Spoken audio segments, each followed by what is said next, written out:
If you had to right now decide that free will does exist or doesn't exist, what would you prefer? My thinking over the recent years, because I didn't used to think about this at all, my thinking over recent years is leaning towards the absence of free will for practically everything we think and do in our lives.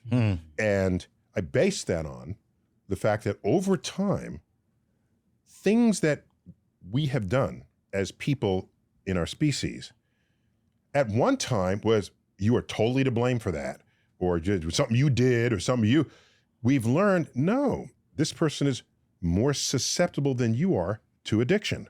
Right. There's a biochemistry there. This person cannot just be made the life of the party because they're on the autism spectrum. They don't control that in the way you might think they should, just because you're the life of the party.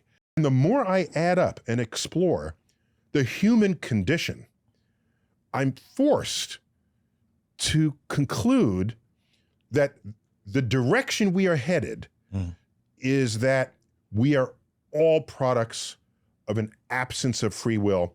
And as a result, society needs more compassion for people who do not otherwise fit in.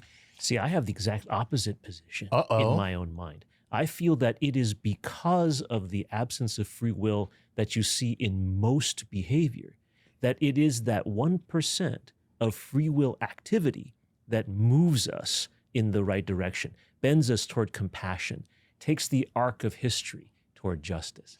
But but going back to what Neil just said, there are people who actually suffer from personality disorders, that suffer from brain disorders, where they can't do what you just said. They can't express compassion. They can't move towards the... There was a day when no one even thought to analyze it that way, as a brain disorder. Yeah, you were just an a-hole. Yeah, exactly. That was it. Now, if they can't, you can.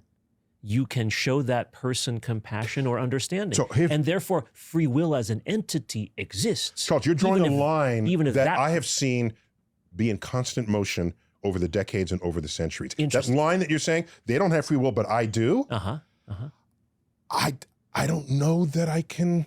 See, I have free will over some things and not over others. Someone can see me and say, that person needs help in this way and has the free will to help me. I see somebody else who needs this help and free will. Together, it is a network